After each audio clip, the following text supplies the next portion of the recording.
दोस्तों एक चीज तो मैंने नोटिस करी है, आप लोगों ने भी करी होगी। जिंदगी में चाहे जो कर लो, लेकिन एक चीज की कमी रह जाती है और वो है एग्जैक्ट करियर गाइडेंस। आपको बहुत सारे ऐसे सिचुएशन होंगे अपनी जिंदगी में कि आपको प्रॉपर गाइड करने वाला इंसान नहीं मिलता होगा। दोस्तों आज का जो सफर है ना, ये जो आज मुझे आप लोग देख रहे हो, मैं आपको क्लियर कर देता हूं। मैं कोई टीचर, कोई सर, कोई फैकल्टी नहीं हूं। मैं एक ऐसा ट्रेनर हूं, मैं एक ऐसा आप लोगों का बड़ा भाई, आप लोग समझ सकते हो, आप लोग का बड़ा भाई हूं। आप लोग के साथ में जिंदगी भर मैं अपना सफर मैं निभाना चाहता हूं, सफर तय करना चाहता हूं। इसकी वजह है क्योंकि जो टीचर वगैरह होते हैं ना, वो बहुत लिमिटेड टाइम के लिए होते हैं। बहुत जब तक कोर्स चल रहा है, जब तक वो सेशन चल रहा है, तब तक कि वो टीचर हैं आपके साथ। उसके बाद तो उनका कोई अता पता नहीं होता। बट मेरा ऐसा नहीं है। मैं पिछले 3 साल से 2.5-3 साल हो रहा है मुझे इस ट्रेनिंग में। एंड कह सकते हो मैंने कई 18-19 हज़ार लोगों को ट्रेन किया है। लोग आज अलग अलग जगह पे वर्किंग है। सो अपने बारे में जल्दी से बता देता हूँ। मेरा नाम है अंकुर गोस्वामी।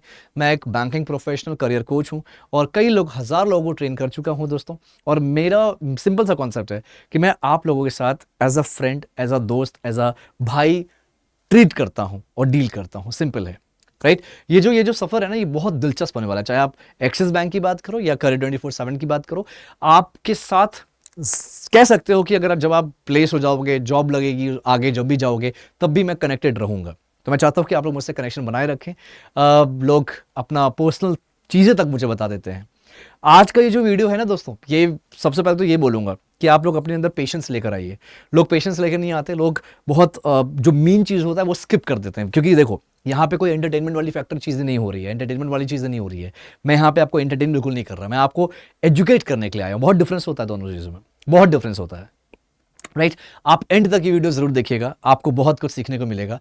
आप रिलेशनशिप मैनेजर एक्सिस बैंक में कमर्शियल बैंकिंग ग्रुप, जिसे हम सीबीजी बोलते हैं, आप सीबीजी में रिलेशनशिप मैनेजर के लिए आपने अप्लाई किया है, तो पहला स्टेप आपने एक अच्छी करियर के लिए पहला स्टेप आपने रख लिया है। अब दूसरा स्टेप है कि भाई जो असेसमेंट है, वो असेसमेंट की तैयारी करना है। क्योंकि बैंक्स में क्या होता है, किसी भी कंपनी में जाओगे, बैंक्स में जाओगे, आपको पहले फॉर्म भरना होता है, रजिस्टर करना होता है, देन उसके बाद आपको टेस्ट देना होता है, टेस्ट के बाद आपके इंटरव्यूज होते हैं, राइट। तो मैं आपके हर एक पल, हर एक लम्हे आपके साथ रहना चाहता हूं, ताकि आपको ट्रेन करता रहूं। देखो यार, आप अगर मेरे बारे में सर्च करोगे तो आपको सब चीजें पता लग जाएगी। मेरे पास 16 साल का एक्सपीरियंस है, जिसमें से मैंने 12 साल बैंक में काम किया है। कोटक महिंद्रा बैंक और उत्कृष्ट स्मॉल फाइनेंस बैंक में काम किया हुआ है। और बहुत दिलचस्प मेरा ये जर्नी रही है। तो बहुत सारे बच्चे होते हैं जो नेगेटिव हो जाते हैं बैंकिंग इंडस्ट्री को लेके या बैंकिंग जॉब्स को लेके। तो मैं चाहता हूं अगर कोई भी नेगेटिविटी आपके दिमाग में है ना, आप मुझसे कनेक्ट करो यार। अब आप बोलोगे सर कनेक्ट कैसे करना है? देखो, कनेक्ट करने के बहुत तरीके हैं। अब वो आपको ढूंढना पड़ेगा कनेक्ट कैसे करना है, ठीक है। मैं आपको एक तरीका बताऊंगा। मेरा एक टेलीग्राम का ग्रुप है। अब ये ग्रुप आप ग्रुप ज्वाइन कर सकते हो, ये आपके ऊपर डिपेंड करता है। ग्रुप में सिर्फ और सिर्फ जॉब अपडेट्स और वॉक इन इंटरव्यूज, ये सब चीजें मैं भेजता रहता हूं। लेकिन आप ज्वाइन करिए, वहां पे व्हाट्सएप नंबर है, व्हाट्सएप नंबर मिल जाएगा। लेकिन बेहतर तरीका मैं बताऊं, ग्रुप ज्वाइन नहीं करना, मत करो। बेस्ट तरीका है जो आपके काउंसलर्स हैं, जो आपके कोऑर्डिनेटर्स हैं, आप उनके साथ कनेक्ट करके आप मुझसे एक सेशन करवा सकते हैं। ये बेहतर तरीका है, क्योंकि इससे ना मैं डायरेक्टली आपसे 1-on-1 बात कर सकता हूं। मैं बहुत रेडी हूं, बहुत एक्साइटेड हूं आपको 1-on-1 ट्रेन करने के लिए, 1-on-1 गाइड करने के लिए। तो प्लीज आप अपने काउंसलर से बोलिए, कोऑर्डिनेटर से बोलिए कि मुझसे अगर आपको कोई गाइडेंस लेना है तो I am ready for that. मेरा नाम है अंकुर गोस्वामी। आप मुझे गूगल पे भी सर्च कर सकते हैं with the name Ankur sir BFSI। Google पे डालिए, ChatGPT भी डालिए, कहीं भी डालिए, मेरा पूरा इन्फॉर्मेशन मिल जाएगा। चलिए बात करते हैं आज के सेशन के बारे में। आज मैं आपको बताने वाला हूं असेसमेंट के बारे में, कैसे क्या असेसमेंट होते हैं जो आपका CBG यानी कि कमर्शियल बैंकिंग ग्रुप। सबसे पहले तो इस असेसमेंट के बारे में पूरी जानकारी दूंगा, एंड तक दूंगा। लेकिन दोस्तों उसके पहले ये जानना जरूरी है कि जो CBG के लिए आप अप्लाई कर रहे हो ना, ये है क्या। और दूसरी बात, इस वीडियो को आप, हम्बल रिक्वेस्ट है, इस वीडियो को आप बिल्कुल भी as a homework, as a task, as a नहीं मुझे टेस्ट देना है तो ये देखना ही है, ऐसे इसलिए मत देखो इसको। इसलिए देखो कि आपकी जिंदगी का हिस्सा है, राइट। और उसके बाद आप मेरा चेहरा याद रख लीजिए। और अगर आप YouTube पे कहीं जॉब्स ढूंढते हो तो मेरा चेहरा आपको जरूर दिख सकता है, राइट। चलिए सबसे पहले CBG जान लेते हैं। दोस्तों CBG क्या है? कमर्शियल बैंकिंग ग्रुप का मतलब एक ऐसा वर्टिकल है हमारे बैंकिंग इंडस्ट्री का, जहां पे आपको as a banker, as a relationship manager आपको डील करना होता है कंपनी से। कंपनी कौन सी हो सकती है? Small company, medium company, right, जिनका टर्नओवर कह सकते हो, जो टर्नओवर होता है वो 10 करोड़ से 200-250 करोड़ के आसपास होगा। तो ऐसी एंड टू एंड जो कंपनीज होती हैं वो आपको मिलेंगी, उनके साथ आपको डील करना होगा, ये आपका काम होगा, राइट। इसमें आपको वर्किंग कैपिटल भी देखना हो सकता है, आपको लायबिलिटीज भी देखना हो सकता है। अब ये डिफरेंस क्या होता है जल्दी से बता देता हूं। लायबिलिटीज का मतलब करंट अकाउंट्स वगैरह खुलवाना, और वर्किंग कैपिटल मतलब होता है कोई कंपनी जो होती है ना, उनको अपना बिजनेस चलाने के लिए, दिनचर्या वाला जो काम होता है वो चलाने के लिए जो भी पैसों की जरूरत पड़ती है, कैपिटल की जरूरत पड़ती है, that is called working capital. Cash credit सुना होगा आपने, आपने ओवरड्राफ्ट सुना होगा, तो ये सब भी आपको डील करना होता है कंपनी के साथ। तो ये बेसिक ओवरव्यू है, ये आपका काम रहेगा। आपको जब आप ज्वाइन करोगे ना सीबीजी, आपको एक प्रोफाइल दिया जाएगा कस्टमर्स का, यानी कि बिजनेस यानी कंपनीज का, बुक मैप किया जाएगा जैसे हम पोर्टफोलियो बोलते हैं, राइट। और उन्हीं में से आपको उनसे कनेक्ट करना है, उनसे मीटिंग करनी है, बिजनेस समझना है, और उनको कोई ना कोई प्रोडक्ट पिच करना होता है। 50% ये करना है, 50% नए बिजनेस एक्वायर करने हैं। चलिए अब बात करते हैं दोस्तों, सबसे इंपॉर्टेंट चीज ना, सीबीजी बहुत बेहतरीन अपॉर्चुनिटी है ऑन एन एवरेज। जनरली अगर मैं बात करूं ना, तो सीबीजी यार 4 से 8 साल लग जाता है सीबीजी का पार्ट बनने का, सीबीजी में एंटर करने के। लेकिन आपको ना यहाँ पे बहुत अच्छी अपॉर्चुनिटी मिल रही है कि अगर आपने ग्रेजुएशन किया है तो 1 साल का एक्सपीरियंस चाहिए किसी भी फील्ड में, अगर आपने पोस्ट ग्रेजुएशन किया तो 6 महीने का एक्सपीरियंस चाहिए किसी भी फील्ड में, तो आप बन सकते हो। चलिए आगे बात करते हैं, आ जाते हैं असेसमेंट के लिए। यार देखो बहुत एक एक स्टेप बहुत जरूरी होता है, ये भी बहुत जरूरी है, इसके बिना तो आगे कह सकते हो ना कि आगे सर्वाइवल ही नहीं है, आगे आप बढ़ ही नहीं सकते। ये क्लियर करोगे, इंटरव्यूज होगा, वो क्लियर करोगे, तब जाके आपकी ट्रेनिंग स्टार्ट होती है। अब सीबीजी में सबसे पहले मैं यहाँ पे मैंने ओवरव्यू दिया है, मैंने पहले ही कहा है दोस्तों एंड तक वीडियो देखना, मैंने एक एक टॉपिक को एक्सप्लेन किया है, तो मैं चाहता हूं आप एंड तक देखना। आपको ज्यादा प्रॉब्लम हो रही है 2x में देख लो यार, लेकिन देखो जरूर एंड तक, बहुत कुछ सीखने को मिलता है। हमारी प्रॉब्लम यही है कि हमारे पास प्रॉब्लम है, लेकिन फिर भी हम उस प्रॉब्लम का सोल्यूशन नहीं ढूंढते, उस प्रॉब्लम को और बढ़ाते हैं, मल्टीप्लायर ढूंढते हैं प्रॉब्लम का सोल्यूशन ढूंढिए प्लीज, ठीक है। सबसे पहले आपका जो पहला सेक्शन है जो हमारा है कॉग्निटिव एबिलिटी बोलते हैं इसको। कॉग्निटिव एबिलिटी क्या होता है, इसमें 2 सेक्शन आता है, आई होप आपको दिख रहा होगा। मैं थोड़ा और बड़ा कर देता हूं, जो सेक्शन समझा रहा हूं उसको थोड़ा बड़ा कर देता हूं, राइट। विजिबल होगा अब नाउ, यप। सो कॉग्निटिव एबिलिटी में 2 चीजें आती है, एक होता है analytical ability and problem solving, और दूसरा होता है न्यूमेरिकल एबिलिटी। बहुत शुद्ध भाषा में बात करूं तो रीजनिंग और मैथ्स, यही चीज है। कॉग्निटिव एबिलिटी में रीजनिंग और मैथ्स आती है। अब रीजनिंग में आपका देख सकते हो यहां पे मैं डायरेक्ट टॉपिक्स बता देता हूं। टॉपिक्स का क्या है, blood relation, comparison, series, coding, decoding. सुना होगा, बेशक सुना होगा, किसी ना किसी कभी ना कभी किया भी होगा, हो सकता है, राइट। रीजनिंग फिर से बोलूंगा, blood relations, comparison, series letter, coding, decoding. अब मैथ्स की बात करते हैं। मैथ्स में कौन कौन से वो आते हैं आपके, मैथ्स में कौन कौन से चैप्टर्स आएंगे या टॉपिक्स आएगा, percentage, profit and loss, average, simple and compound interest. यही टॉपिक है जिसपे आपके क्वेश्चंस आते हैं आपके इस वाले टेस्ट में, असेसमेंट वाले टेस्ट में जो होता है, असेसमेंट होगा उसमें यही क्वेश्चंस आएंगे। थर्ड है आपका एसे राइटिंग। भाई बहुत जरूरी है, एसे राइटिंग बेहद जरूरी है, याद रखिएगा, क्योंकि यहां पे ना सीबीजी में थोड़ा बहुत आप कंपनी से डील करोगे तो आपको एटलीस्ट कम्युनिकेशन तो आपकी इंग्लिश वगैरह इतनी तो होनी चाहिए कि आप कम्युनिकेट कर पाओ। हमें ये नहीं चाहिए कि आप अंग्रेजों वाली अंग्रेजी बोलो यार, कम से कम इंग्लिश थोड़ी बहुत तो होनी चाहिए ना। उसके बाद आता है आपका नेक्स्ट जो मैं कैटेगरी की बात करूंगा उसमें आएगा आपका प्रोनाउंसिएशन। भाई कम्युनिकेशन वाला पार्ट है, ये बहुत जरूरी है, बहुत जरूरी कम्युनिकेशन वाला पार्ट है, जहां पे प्रोनाउंसिएशन चेक किया जाएगा, आपकी फ्लुएंसी चेक की जाएगी, ग्रामर चेक किया जाएगा, लिसनिंग कॉम्प्रिहेंशन चेक किया जाएगा, राइट। इसमें क्या क्या चीजें आ जाएंगी यहां पे देख सकते हैं आप।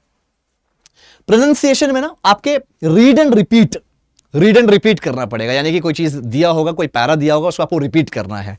उसके बाद लिसन एंड रिपीट, कुछ ऐसा होगा कि कोई वॉइस होगी आपको सुनाई देगी, उसको आपको रिपीट करना है। उसके बाद फ्री स्पीच, तो एक टॉपिक दे दिया जाएगा, उस टॉपिक पे आपको इम्प्रॉम्प्टू जिसे हम बोलते हैं या एक्सटेम्पोर बोलते हैं, एक्सटेम्पोर आपको करना होगा, एक टॉपिक पे बोलना होता है। ग्रामर कुछ ना कुछ ऐसा, ये तो सिंपल होता है, कैसे सेंटेंस दिया है उसमें आपको चेक करना है, ग्रामेटिकल एरर बताना है या उसमें करेक्शन करना है, कुछ ऐसा आपका हो सकता है। लिसनिंग स्किल्स, सो लिसनिंग स्किल्स वगैरह जो होता है, जो आपको बोला गया है वहां पे शायद हो सकता है एक वॉइस आए और वो वॉइस कुछ बोल रहा है, आपको वो सुन के बताना है उसने क्या बोला, कुछ ऐसा होने वाला है, राइट। तो ये आपके सारे क्वेश्चंस आएंगे दोस्तों, ठीक है। आई होप क्लैरिटी मिल गई होगी। इसके अलावा और क्या है, बस ये मेन है, ये ध्यान दीजिएगा दोस्तों। अब मैं क्या समझाने वाला हूं, ये तो ओवरव्यू था, अब डिटेल में जाना जरूरी है, क्योंकि आप लोग बोलोगे सर बहुत सारे ऐसे बच्चे होंगे जो कुछ कैंडिडेट्स जो ऑलरेडी वर्किंग है, ऑलरेडी एज आरएम काम कर रहे हैं या सेल्स ऑफिसर काम कर रहे हैं, कहीं ना कहीं काम कर रहे हैं किसी ना किसी कंपनी में या बैंक में।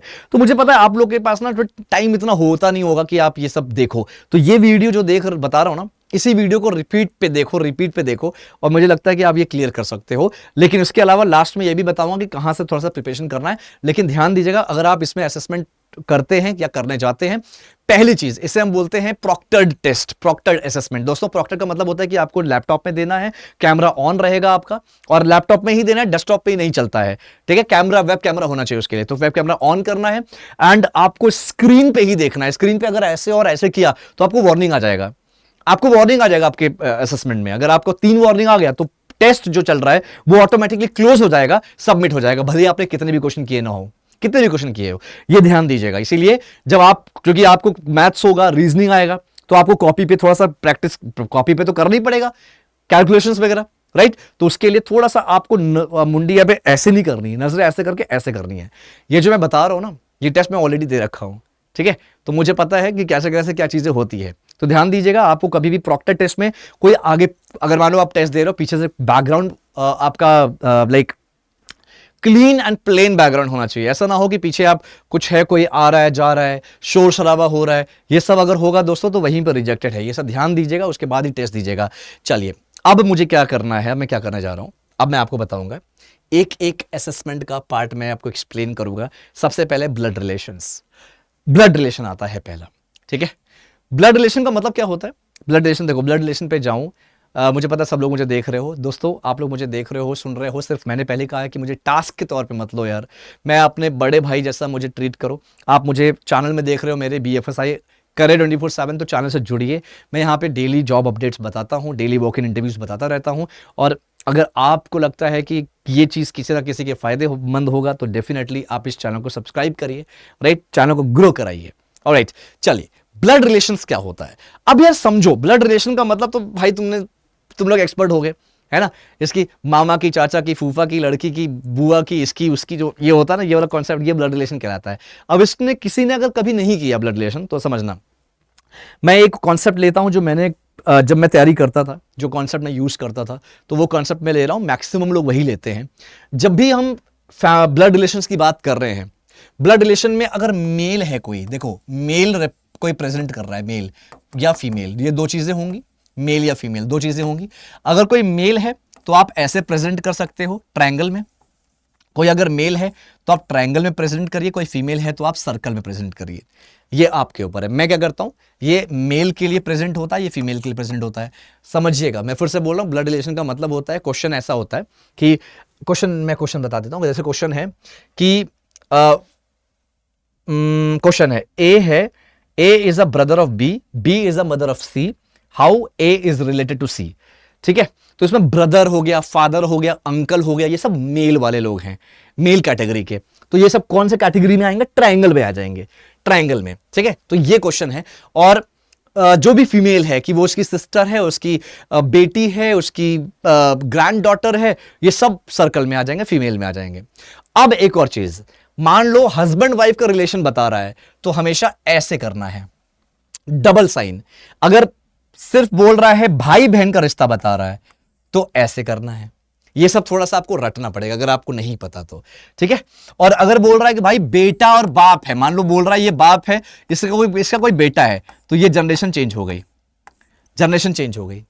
ये एक ट्रायंगल, ये बाबूजी हो गए, फादर हो गए, इनका बेटा ये हो गया, तो जनरेशन चेंज हो गया।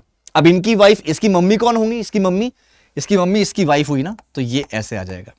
थोड़ा सा ध्यान दीजिएगा, ये सब थोड़ा सा आपको रटना है। जितनी बार प्रैक्टिस करेंगे ये उतनी बार, तभी आप स्ट्रॉन्ग कर पाएंगे। आई होप क्लैरिटी मिल रही होगी। नहीं मिल रही है प्लीज मैं दोबारा रिपीट करूंगा। कुछ भी प्रॉब्लम हो, यहां पर समझ में नहीं आ रहा है तो अपने काउंसलर से, कोऑर्डिनेटर से बोलिए, वो मुझे आपके साथ एक सेशन कराएंगे। मैं डेफिनेटली आपको प्रॉपर मैं आपको बताऊंगा, समझाऊंगा, सिखाऊंगा। Don't worry guys. चलो ये हो गया। अब हम इस पे ना क्वेश्चन कर लेते हैं, मैंने कुछ बनाया भी है। ब्लड रिलेशन क्या होता है? फैमिली के मेंबर्स के बीच का रिलेशंस को स्टेटमेंट के बेस पर आइडेंटिफाई करना होता है। एक स्टेटमेंट दिया होगा, उसके बेसिस पे आपको बताना है कि भाई ये रिलेशनशिप जो है, ये बनाकर आपको बताना है रिलेशनशिप है क्या। कैसे अप्रोच करें? हर स्टेटमेंट को अलग लाइन पर लिखो, जेंडर क्लियर करो और रिलेशंस को चेन की तरह कनेक्ट करो। तो जैसे मैंने अभी बताया, ये उसके पापा हैं, ये उसका बेटा है, ये बेटे की ये मम्मी है, तो ये क्या बन गया? फैमिली ट्री बन गई। वैसे आपको करना है, ठीक है। अब क्वेश्चन है, A is a brother of B. Question करते हैं, चलो। A is a brother of B, अब क्वेश्चन करते हैं दोस्तों, A is a brother of B. A जो है, ए क्या है, ए ब्रदर है, ए ब्रदर है मतलब ए मेल है। किसका ब्रदर है, बी का ब्रदर है। अब यार बी अभी तक हमें पता चला नहीं कि बी लड़का है कि लड़की है। ए जो है वो ब्रदर है बी का, बी क्या है नहीं पता। अब आगे पढ़ते हैं, आगे क्वेश्चन में बी लिखा होगा, B is mother of C. B mother है मतलब हमें पता चल गया बी क्या है, बी क्या है, मदर है, यानी कि फीमेल है। किसकी मदर है, सी की। अभी तक स्टेटमेंट में हमें यह पता चला नहीं कि सी का जेंडर क्या है, आगे पता लग सकता है सी का जेंडर क्या है। ठीक है, तो क्या बोल रहा है, A is a brother of B कर लिया, B is a brother of C कर लिया। How A related to C, A का रिश्ता क्या होगा सी से, ए का रिश्ता क्या होगा सी से। अब यहां पे इसे जेंडर की बात करना ही नहीं, हमें मतलब ही नहीं जेंडर से। क्यों, क्वेश्चन पूछा है कि भैया जो ए है वो सी का क्या लगेगा, तो ए जो है वो सी का क्या लगेगा, क्या लगेगा, ये मम्मी हो गई, ये बेटा या बेटी हो गई, राइट। तो ये भाई हो गए इनके, तो ये मामा लगेंगे। क्या लगेंगे, ए क्या लगेंगे, मामा। मामा की अंग्रेजी होती है मैटरनल अंकल। एक चीज और याद रखेगा, जिसकी इंग्लिश कमजोर है वो ध्यान दे, ये सरकारी नौकरी वाला कॉन्सेप्ट नहीं है जहां पे इंग्लिश और हिंदी दोनों में आएगा। यहां पे सिर्फ इंग्लिश में आते हैं पेपर्स, यानी कि प्राइवेट सेक्टर में आप कोई भी एग्जाम दोगे किसी भी कंपनी में ना, आपको सिर्फ और सिर्फ इंग्लिश में ही टेस्ट होता है, कोई हिंदी और इंग्लिश दोनों वाला कॉन्सेप्ट नहीं होता यहां पर। ठीक है, अब आगे चलते हैं, आई होप क्लैरिटी मिल रही होगी। मैटरनल अंकल बोलते हैं आपके मामा को। चलो, अब P is a father of Q, क्या बोल रहा है, P is a father of Q। ठीक है, दूसरा क्वेश्चन है दोस्तों, कर लेते हैं दूसरा question. P is a father of Q। P कौन है, P is a father of Q। P जो है वो Q का फादर है। ठीक है, P जो है वो Q का फादर है। अब आगे देखते हैं क्या चक्कर है, क्या चीजें आ रही है। Q जो है वो बहन है R की, Q जो है वो R की बहन है, Q जो है वो R की बहन है, Q जो है वो R की बहन है। हमें पता चल गया Q जो है वो फीमेल है और वो R की बहन है। अभी तक R हमें पता चला नहीं R मेल है कि फीमेल है, शायद आगे क्वेश्चन में स्टेटमेंट में पता चल जाए।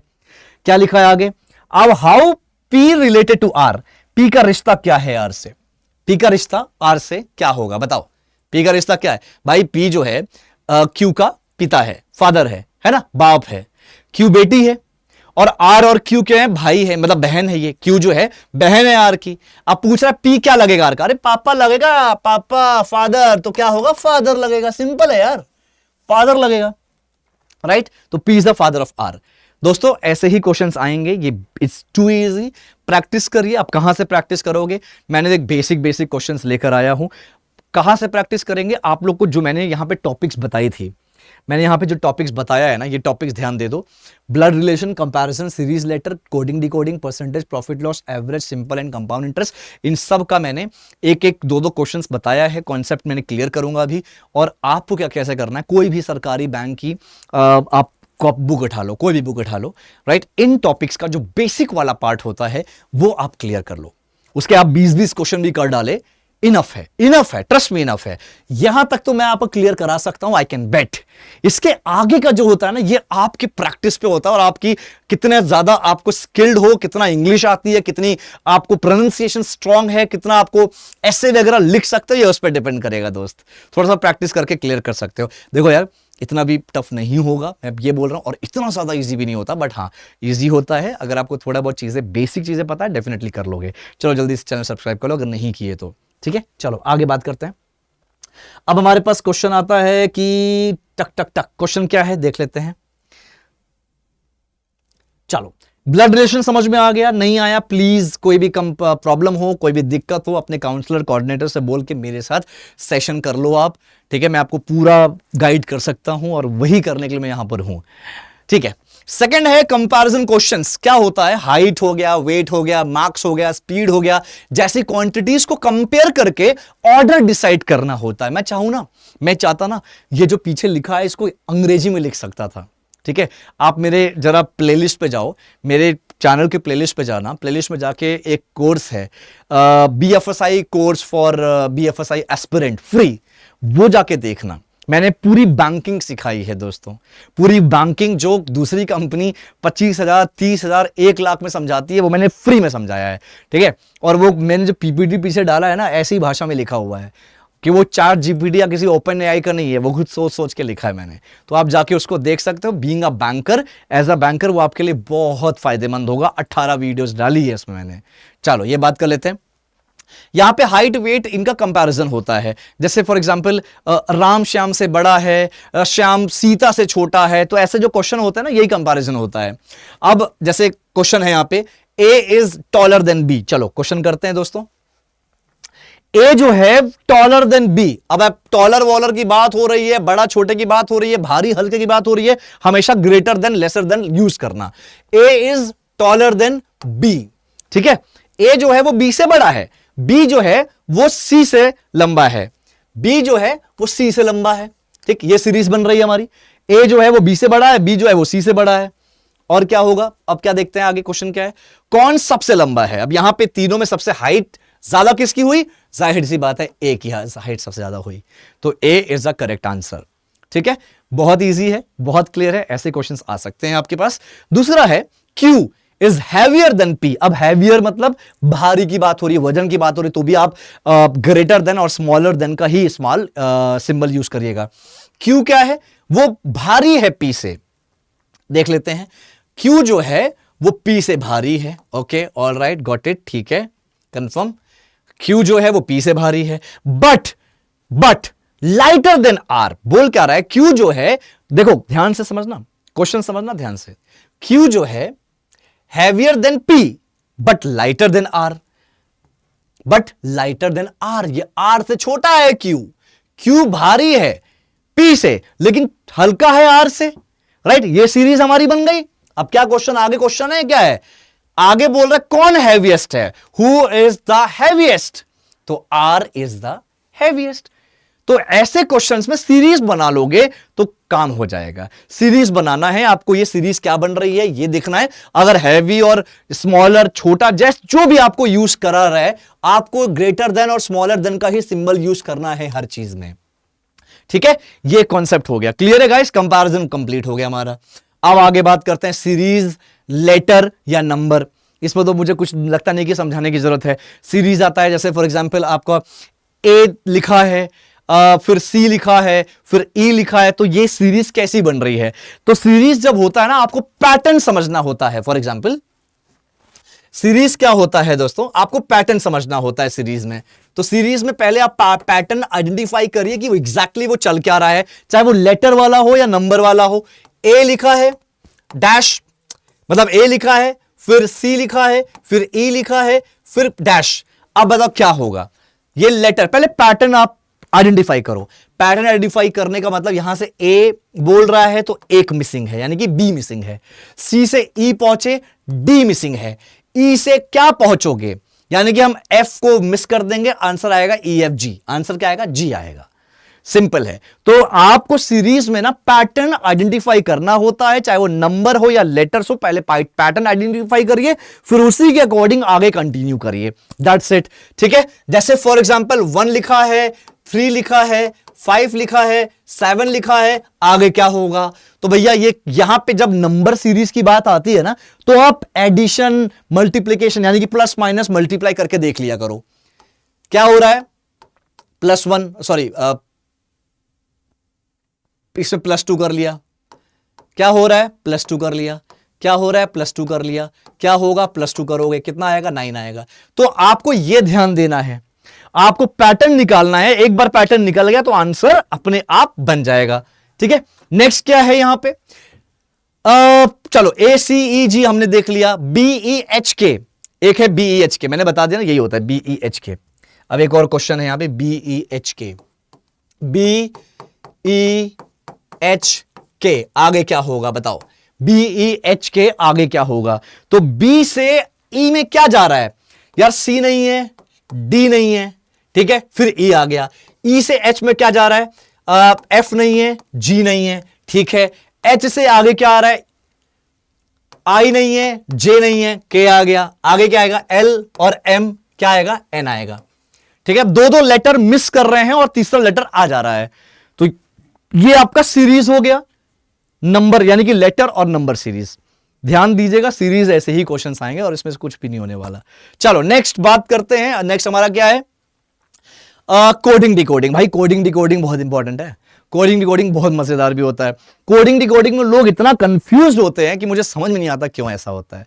कोडिंग डिकोडिंग में एक ट्रिक है, बहुत बड़ा ट्रिक है कोडिंग डिकोडिंग है, जो यूज करना चाहिए हर बच्चे को। आपको ना सबसे पहले आप क्या करना, ध्यान देना। कोडिंग डिकोडिंग का क्वेश्चन देख लिया, भाई ज्यादा टाइम लगेगा नहीं, जल्दी से एबीसीडी लिख दो। सर ये हम यहाँ पे रिलेशनशिप मैनेजर बनने जा रहे हैं, आप एबीसीडी सिखा रहे हो।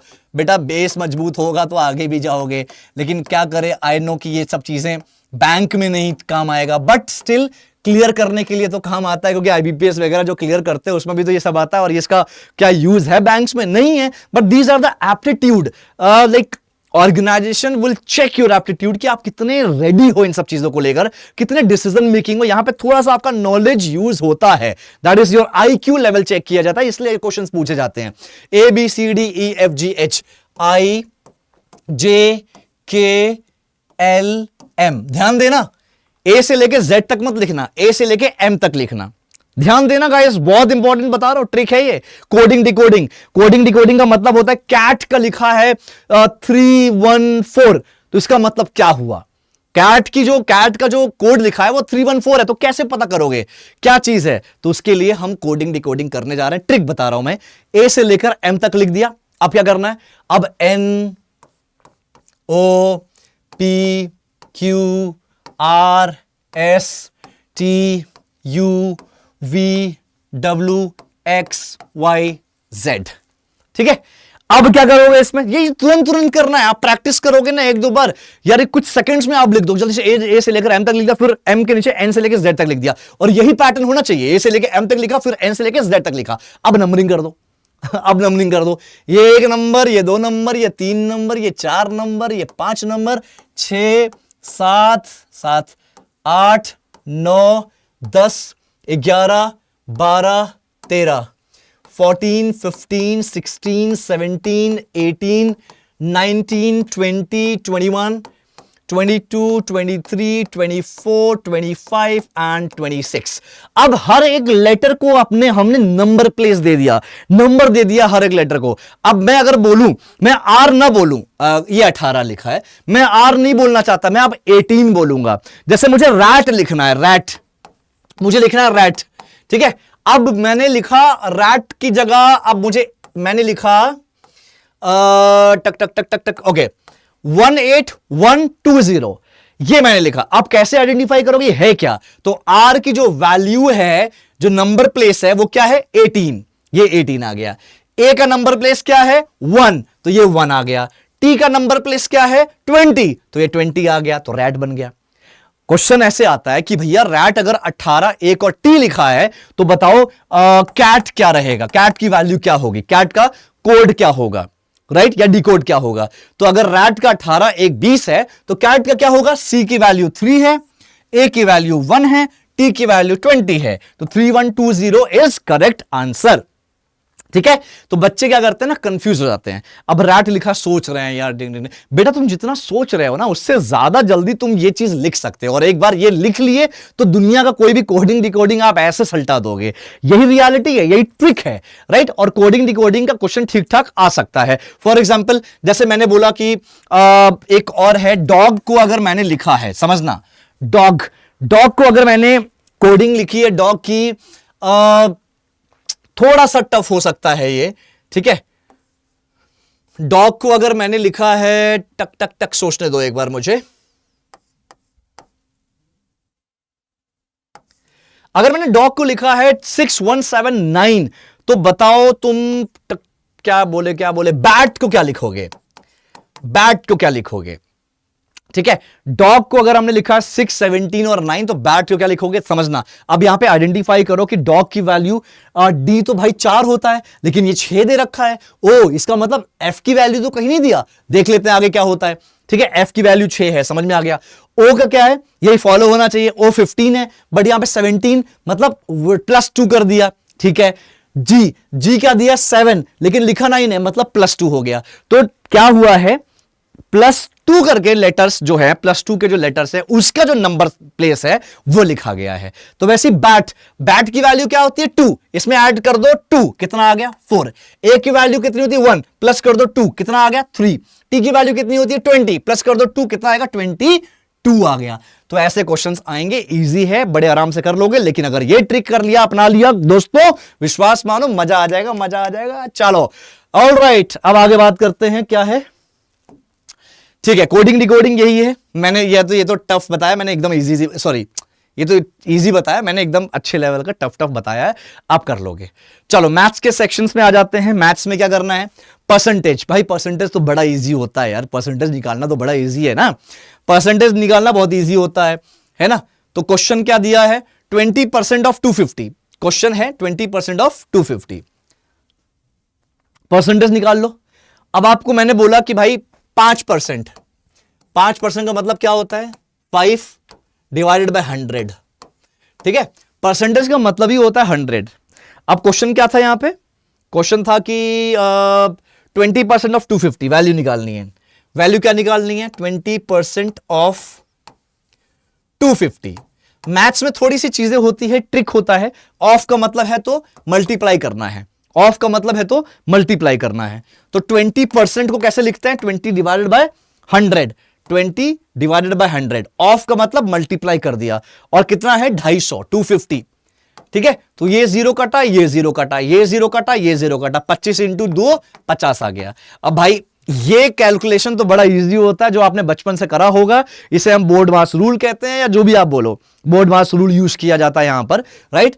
तो ये ऐसे हम कटवट करके आंसर निकाल सकते हैं। तो आंसर वुड बी 50। तो यहां पे आंसर क्या है, 50 आंसर है। अब क्वेश्चन क्या है, 200 से 240 होने पर परसेंट इंक्रीज, 200 से 240 हो गया। बोल क्या रहा है कि भैया पहले 200 था, अब 240 हो गया, बताओ कितना परसेंट बढ़ा। 200 से 240 हो गया, बताओ कितना परसेंट बढ़ा। तो इसको पहले परसेंट में कन्वर्ट करो, है ना, परसेंट में कन्वर्ट करो। 200 है, सोचो, दिमाग लगाओ, 200 है तो कितना परसेंट हुआ, अरे 200% ना हुआ, इससे इजी क्या होगा, इसका 100% कितना होता होगा, इसका 100% कितना होता है। अगर 200 है, 100 का कितना होगा, इसको डिवाइड बाय 2 करो, कितना होगा 120। तो 100 से 120 कितना हुआ, 20%, सीधा सीधा यार, ये समझ लो, इजी है। 200 है, 240, अब इसको हम 100 की वैल्यू में लेके चलते हैं, परसेंट की वैल्यू में लेके चलते हैं। तो परसेंट में लेके चलेंगे तो 100 हो गया, आधा हम कर दिए, ठीक है। तो 240 का आधा कितना हुआ, 120। तो 100 से 120 कितना हुआ, 20%। तो आंसर कितना बढ़ा, कितना इंक्रीज हुआ, 20% इंक्रीज हुआ, करेक्ट। तो ये नंबर इजी है, इसको 100 में कन्वर्ट कर दो, ऐसा कुछ भी आता है उसको 100 में कन्वर्ट कर दो, आराम से आप पकड़ लोगे, ठीक है। चलो प्रॉफिट एंड लॉस, तो प्रॉफिट एंड लॉस कर लेते हैं। प्रॉफिट एंड लॉस, देखो यार, ये बेसिक चीजें बता रहा हूं, फिर से रिपीट कर रहा हूं। आप जो भी कर रहे हो, आप जहां से भी प्रैक्टिस कर रहे हो, आप एक भी किसी भी सरकारी बैंक की कोई किताब उठाओ और उसका जो बेसिक वाला है, जितने टॉपिक मैंने बताए उसके बेसिक वाले क्वेश्चन जाके कर डालो। हर एक टॉपिक में कम से कम 10-10 क्वेश्चन भी कर दिए, काम तुम्हारा हो जाएगा। एटलीस्ट ये रीजनिंग और मैथ्स निकाल लोगे, बाकी बचेगा तुम्हारा असेसमेंट इंग्लिश वाला, वो थोड़ा सा प्रैक्टिस करना पड़ेगा और उसके लिए थोड़ा काम करना पड़ेगा। इंग्लिश वगैरह अच्छी करनी पड़ेगी, वो भी प्रैक्टिस करोगे, हो जाएगा। और कुछ भी प्रॉब्लम हो, मैं फिर से बोल रहा हूँ, काउंसलर कोऑर्डिनेटर से बोलो मेरे साथ सेशन का है, मैं सेशन करूंगा। मैं आपके साथ आपको पूरी तरह से ट्रेन करने के लिए रेडी हूं यार। मैंने बहुत लोगों को ट्रेन किया, आज भी बच्चे मुझसे कनेक्टेड हैं, काफी सारे, कई हजार लोग कनेक्टेड हैं। चलिए बात करते हैं प्रॉफिट एंड लॉस। प्रॉफिट हो गया, लॉस हो गया, ठीक है। अब दो चीजें आती है इसमें, प्रॉफिट लॉस में क्या होता है, कॉस्ट प्राइस, सेलिंग प्राइस। भाई बचपन में हम लोग बहुत डरते थे, मुझे तो बहुत बुरा लगता था सेलिंग प्राइस, ये प्राइस वो प्राइस, क्योंकि पता है, मतलब आई डोंट नो यार क्यों ऐसा लगता था, क्योंकि पढ़ाने का स्टाइल ही ऐसा होता था लोगों के, भाई बोर हो जाए। अब सेलिंग प्राइस मतलब होता है कॉस्ट प्राइस। समझो मैंने पेन खरीदा, मेरी पेन की कॉस्ट हो गई। मैंने जो पेन खरीदा, मेरा पेन परचेज करने का जो मेरा दाम है ना, परचेज करने का, ये कितना है, ये कॉस्ट प्राइस हो गई। जिस पेन की जितने में ये पेन खरीदूंगा, जितने में ये मार्कर खरीदूंगा, ये मेरा क्या कॉस्ट प्राइस आएगा। अब मान लो मैंने क्या किया, मैंने 100 रुपए में खरीदा, ठीक है, ये मेरा कॉस्ट प्राइस आ गया, मेरा खरीदने का प्राइस, परचेजिंग प्राइस है मेरा खरीदने का पैसा है ये। अब इसको मैं बेच रहा हूं, मैं इसको एसपी, सेलिंग। अब मैंने बोला कि भाई मुझे एक लड़का मिल गया जिसको मैं सेल करूंगा, बेचूंगा, जिसको मैं 100 में खरीदा, 20 में इसको मैंने सेल कर दिया, 20 में सेल कर दिया, मुझे प्रॉफिट होगा, लॉस होगा। मैंने 100 में खरीदा और 100 क्या बोल रहा हूं, सॉरी, 100 में खरीदा और 120 में मैंने बेच दिया, 100 में खरीदा 120 में बेच दिया, क्या होगा? प्रॉफिट हुआ। कितना हुआ? 20 रुपए का। और कितना परसेंट? 20%। क्यों? 100 तो खुद ही 1% है ना, 100 तो खुद ही 1% है। अब कैसे किया हमने कॉस्ट हमारा कितना था? 100 था, हमने बेचा कितने में? 120 में। अब हमारा प्रॉफिट कितना हुआ? 20 रुपए का प्रॉफिट हुआ, है ना। अब परसेंट की बात करें तो कितना आएगा? 20% ही आएगा। कैसे? क्यों? 20%। प्रॉफिट परसेंट का फॉर्मूला होता है आपका SP minus CP divide by CP multiplied by 100। समझ में आया मुन्ना? ये चीज है, ध्यान दे लो, ठीक है। तो एसपी माइनस सीपी कितना होता है? एसपी 120 है, माइनस 100 हो गया, डिवाइड बाय 100 हो गया, मल्टीप्लाइड बाय आपका 100 हो गया। तो कितना हो गया? ये 100 कट गया, 20 आंसर आया, तो 20% बचा, काम खत्म। ठीक है दोस्तों, तो थोड़ा सा ये सब ध्यान दीजिएगा। ये फॉर्मूले हैं, मैंने पहले ही कहा है कि आप अगर ये जाके वो बैंक वाले बुक उठा के देखेंगे ना तो आपको क्लैरिटी मिल जाएगी। ठीक है, चलो प्रॉफिट परसेंट, सीपी है 200, एसपी है 250, प्रॉफिट परसेंट निकालो। तो 200 में से 250 माइनस करो, कितना आएगा? आपका प्रॉफिट परसेंट है ना, प्रॉफिट हो रहा है। इसने खरीदा है 200 में लेकिन बेचा है 250 में, तो 50 रुपए का प्रॉफिट हो गया। और परसेंट की बात करें कितना आएगा? परसेंट तो 25 हो गया। कैसे? Divide by 2, divide by 2, divide by 2 जो आएगा उसको डिवाइड बाई 2 कर दोगे।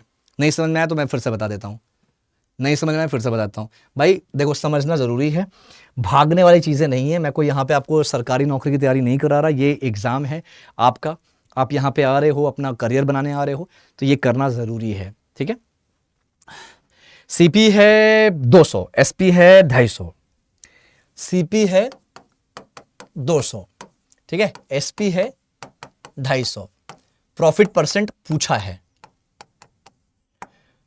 तो दोस्तों यहां पे ध्यान देना, मैंने जो चीज मैंने मार्कर खरीदा 200 रुपए में, लेकिन मैंने बेचा इसको है 250 रुपए में। ठीक है, प्रॉफिट मेरा कितना बना? प्रॉफिट मेरा बना 50 रुपए का। ठीक है, और अब मैं प्रॉफिट परसेंट की बात करूं तो कितना होगा? प्रॉफिट परसेंट मैंने क्या फॉर्मूला बताया था प्रॉफिट परसेंट का? प्रॉफिट परसेंट का फॉर्मूला बताओ क्या था? SP minus CP divide by CP multiplied by 100। ठीक है, अब यहां पे समझना, नहीं दिख रहा तो ये लिख देता हूं इधर, अब समझना। यहां पे ये हो गया आपका फॉर्मूला। प्रॉफिट परसेंट कितना है? प्रॉफिट परसेंट निकालना है। कितना हो गया? एसपी माइनस सीपी कितना हो गया? 50 हो गया। डिवाइड बाय कितना है? 200 है। मल्टीप्लाइड बाय कितना है? 100 है। ये 2 0 गया, ये 2 0 गया, ये 2 25 आ गया आंसर। तो आंसर कितना आ गया? 25%। ठीक है, तो ये फॉर्मूले वाले हैं, ये फॉर्मूले वाले होते हैं, इसमें और कुछ ट्रिक वाले क्वेश्चंस नहीं आते, फॉर्मूला बेसिस आते हैं, दैट्स इट।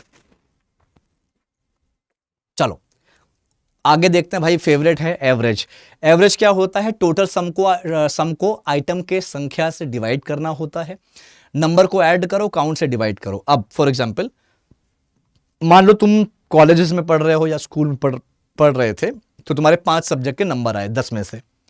तो 10 में से मान लो किसी में 7 आए, 8 आए, 6 आए, 5 आए, 4 आए। ठीक है, 1 2 3 4 5, ये तुम्हारे 10 में से ना सब्जेक्ट्स में मार्क्स आए हैं। अब टोटल करो जरा, कितना होता है? 7 15 21 26 30, कितना हो गया? 30। भाई प्लस वस करना तो आना चाहिए यार, एकदम स्पीड में प्लस करना आना चाहिए आपको। ठीक है, 7 मतलब पढ़ते जाओ प्लस होता जाएगा। 7 8 15 21 26 30 हो गया। किससे डिवाइड करना है? 1 2 3 4 5 से डिवाइड करना है। कितना आ गया? 5 6 जा 30, 6। एवरेज कितना आ गया इन सब का? 6। एवरेज क्या होता है? जितने भी नंबर दिए हैं उन सबको एक मिड का नंबर, आपको एक मीडियन टाइप निकालना है कि जो इन सब के मीडियन में आता हो, बीच में आता हो, ऐसा कुछ, राइट। तो उसका फॉर्मूला होता है कि जितने भी आपको नंबर्स दिए हैं, ठीक है, जितने भी आइटम हैं उन सब का सम कर दो, और नंबर जो टोटल नंबर काउंट है उसको काउंट करो। 1 2 3 4 5 हो गया, तो 5 से डिवाइड कर दो। ठीक है, सम करने के बाद अगर मैं बोलूं आपको, जैसे आप लोग पता होगा, मैं फॉर एग्जांपल एवरेज हम लोग निकालते हैं, यहां पे बैंकिंग पढ़ते हैं, चलो हम लोग एवरेज निकालते हैं ना, मिनिमम एवरेज बैलेंस आपको पता होगा, मंथली एवरेज बैलेंस पता होगा गाइस, मंथली एवरेज बैलेंस ये पता है ना। मंथली एवरेज बैलेंस क्या होता है? जो हम मिनिमम बैलेंस जो मेंटेन करना होता है सेविंग अकाउंट्स, करंट अकाउंट्स में, बैंक्स में जो हम लोग अकाउंट खुलवाते हैं या खोलते हैं, उसमें जो मिनिमम बैलेंस हमें मेंटेन करना होता है, ये क्या होता है? ये minimum average balance actually calculate किया जाता है, राइट। आप बोलोगे कि यार मेरे अकाउंट में 28 तारीख तक 1000 रुपए था और 1000 मेंटेन करना था मुझे, मैंने 29 तारीख को निकाल दिया 1000 रुपया, 30 तारीख को 5000 डाल दिया, लेकिन मुझे एक दिन का चार्जेस लग जाएगा, ऐसा नहीं होता। अब यहां पे मंथली एवरेज बैलेंस जो होता है इसको कैलकुलेट करना आना चाहिए। जो भी हमारा ईओडी का बैलेंस होता है, ईओडी बैलेंस, मान लो 30 का महीना है तो 30 डेज का जितना रोज का ईओडी बैलेंस रहेगा उन सबको क्या करोगे, सम करोगे, मतलब ऐड करोगे। और जो भी तुम्हारा नंबर ऑफ डेज होगा वो क्या है, मान लो 30 डेज है तो 30 ये हो गया, तो एवरेज निकालने के लिए क्या करना होगा, यहां पे सम जो हमने किया है रोज का ईओडी का बैलेंस, ईओडी का मतलब होता है रात को 11:59 पे जो भी आपका बैलेंस बचा है आपके अकाउंट में, उन सबको डेली डेली डेली करके प्लस करो, सम करो, और 30 दिन है तो 30 से डिवाइड कर दो। ये जो आंसर आता है ना, ये आंसर आपका मिनिमम बैलेंस जो बोला गया उससे ज्यादा या उसके बराबर आना चाहिए। तो ये एवरेज ऐसा निकालते हैं, ठीक है। मैंने आप बैंकिंग बता दी, यहां पे एवरेज निकालते हैं। ये सब आपका पूरा नंबर हो गया, इनको सम करो और टोटल जो नंबर्स हैं इनसे डिवाइड कर दो, ये एवरेज निकल जाता है। एवरेज ऑफ 4, 6, 8, देखो कुछ ऐसे क्वेश्चंस होते हैं जिसमें पेन की जरूरत नहीं होती है यार, है ना, ये ट्रिक्स होते हैं। 4, 6, 8, 10, अब इनको एवरेज निकालो। देखो 4, 6, 10, 18, 28 डिवाइड बाय कितना हो गया, 4 हो गया, आंसर 7 हो गया, 7 4 28, सिंपल सी बात है। अब यहां पे एवरेज निकालो, 20, 30, 50, 90, 90 3 से डिवाइड करो, 30 आ जाएगा आंसर। यार ये सब तो मतलब आई नो कि प्रैक्टिस करोगे तो अपने आप आ जाएगा, बट अगर आप बैंक पे जाना चाहते हो, ये सब चीजें कैलकुलेशन आपके ना फिंगर टिप्स पे होना चाहिए। ट्रस्ट मी, कैलकुलेशन बहुत इंपॉर्टेंट है। चलिए आगे चलते हैं, आगे चलते हैं। सिंपल इंटरेस्ट, भाई सिंपल इंटरेस्ट बहुत इजी होता है। सिंपल इंटरेस्ट मतलब PRT डिवाइड बाय 100, ये फॉर्मूला बेस्ड है और कुछ भी नहीं है इसमें, फॉर्मूला बेस्ड है। प्रिंसिपल होता है, आपका रेट होता है, रिटर्न या रेट, T फॉर टाइम होता है। सिंपल इंटरेस्ट देखो, अब मान लो मैंने ना FD फिक्स डिपॉजिट में मैंने पैसा लगाया है ना, पैसा इन्वेस्ट किया, अभी अभी मेरी सैलरी आना शुरू हुई है। मान लो फॉर एग्जांपल आप लोग PB उसमें CBG में जाते हो, आपकी सैलरी स्टार्ट होती है, तो आपने इकट्ठा करके 10,000 रुपये मान लो लगाया, तो आपका जो प्रिंसिपल अमाउंट है वो क्या है, 10,000 रुपये, यानी कि ये 10,000 रुपये आपने इन्वेस्ट किया है, ठीक है। कितना रिटर्न आपको मिल रहा है, मान लीजिए रिटर्न आपको 5% मिल रहा है, ठीक है। ये रेट ऑफ इंटरेस्ट हम बोलते हैं, रेट ऑफ इंटरेस्ट कितना है, 5% है। कितने समय के लिए आपने लगाया है, भैया हमने लगाया 2 साल के लिए, 2 साल के लिए। अब यहां पे अब ये आपको निकालना है कि जो आपका सिंपल इंटरेस्ट होगा वो कितना होगा, ये आपको निकालना है, यानी कि आपको इसमें इंटरेस्ट कितना मिलेगा। तो आप निकाल लो, फॉर्मूला होता है सिंपल इंटरेस्ट का, principal into rate into time divided by 100, ये फॉर्मूला होता है, राइट। अब ये फॉर्मूला आप अप्लाई कर लो। प्रिंसिपल क्या है, 10,000, रेशियो रिटर्न कितना है आपका, रिटर्न 5%, और टाइम कितना है, टाइम 2 साल दिया है, डिवाइड बाय 100 कर दिया, ये 0 कटा, ये 0 कटा, 5 2 जा 10 आ गया, और ये 2 0 आ गए, मतलब कितना आ गया, 1,000 आपका इंटरेस्ट आ गया, ठीक है। हालांकि कैलकुलेट करने वाली जरूरत थी नहीं इसमें, बट ये आप वर्बली भी कर सकते थे, इजी फिगर लिया है मैंने। तो ये हो गया सिंपल इंटरेस्ट। सिंपल इंटरेस्ट का फॉर्मूला याद कर लो, principal into rate of interest into time divide by 100, ठीक। अब यहां पे बात होता है, ये आ गया समझ में गाइस, ये हो गया सिंपल इंटरेस्ट, ठीक है। अब ये कंपाउंड इंटरेस्ट होता है, कंपाउंड इंटरेस्ट मतलब इंटरेस्ट पे इंटरेस्ट लगना, कंपाउंड इंटरेस्ट मतलब इंटरेस्ट पे इंटरेस्ट लगना, ये कंपाउंड इंटरेस्ट होता है। अब यहां पे ये भी फॉर्मूला होता है, ये फॉर्मूला है यार, है ना, ये फॉर्मूला है, A = P 1 + R divide by 100, और पावर में T हो जाएगा, यानी कि टाइम हो जाएगा। कंपाउंड इंटरेस्ट ये अमाउंट निकलता है, फिर कंपाउंड इंटरेस्ट A - P हो जाता है। ये थोड़ा सा आपको देखना पड़ेगा, इससे फॉर्मूला है, फॉर्मूला बेस्ड आपको कंपाउंड इंटरेस्ट निकालना आना चाहिए, फॉर्मूला बेस्ड फॉर्मूला आप जाके एक बार प्रैक्टिस करिएगा, आपको आ जाएगा, ठीक है। चलो अब इसके बाद क्या होता है, ये हमारा मैथ्स हो गया, रीजनिंग हो गई। अब दोस्तों अब आता है एसे राइटिंग। क्या होता है, एक टॉपिक को ऑर्गेनाइज तरीके से एक्सप्लेन करना, स्ट्रक्चर, इंट्रोडक्शन, कोई भी टॉपिक आपको दिया है उस पर ऐसे अगर लिखना है, ऐसे मतलब निबंध होता है, निबंध लिखना है, तो सबसे पहले इंट्रोडक्शन दिया आपने, टॉपिक का बेस आइडिया, टॉपिक किससे रिलेटेड टॉपिक है, ठीक है। अब यहाँ पे थोड़ा सा मुझे पता है बहुत लोग का इतना अच्छा नहीं होता, बट ठीक है यार, आप ट्राई करो, छोड़ना क्वेश्चन एक भी नहीं, इतना याद रखिएगा, जो क्वेश्चन दिया है कोई भी क्वेश्चन छोड़ना मत यार, आप जरूर करना। बॉडी, मेन एक्सप्लेनेशन, एग्जाम्पल्स, कोशिश करो ना कि जो आपके टॉपिक दिए हैं वो उस टॉपिक को थोड़ा सा एग्जाम्पल्स के साथ रखो।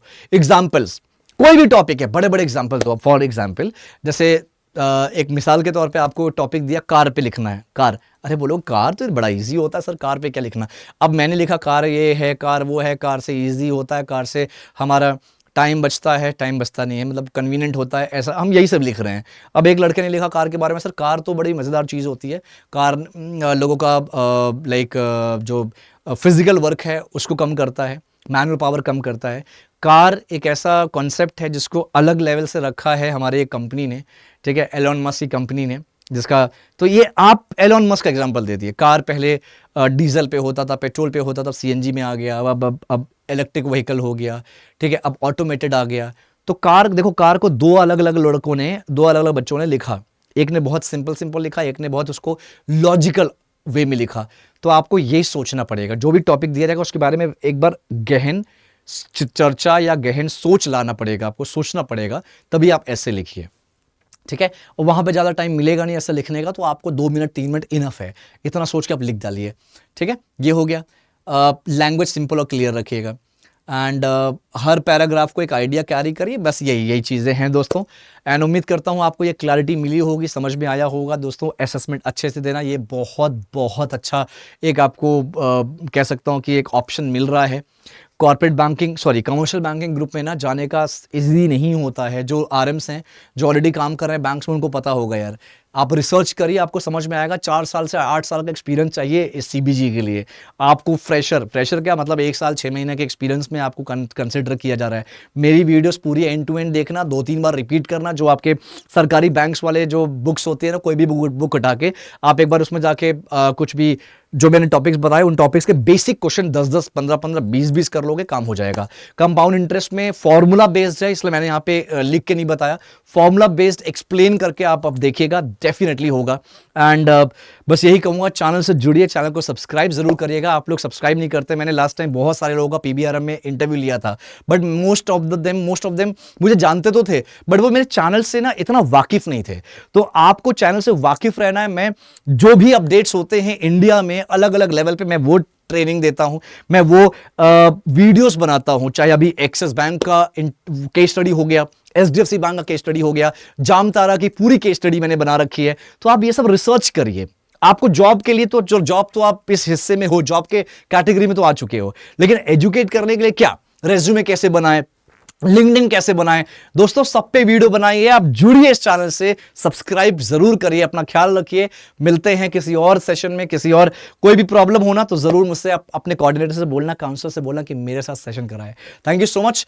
और इस वीडियो को दोबारा देखना, चैनल से जुड़िए, मुझसे कनेक्ट करिए। अपना ख्याल रखिए। All the best and guys, God bless you. ऊपर वाले से दुआ करूंगा कि आपके सारे सपने सच हो जाएं। Thanks a lot. मैं हूं आपका बड़ा भाई, नाम है अंकुर गोस्वामी। बस यही कहते हैं ना, क्या चलता हूं दुआओं में याद रखना। Thank you so much. Take care everyone.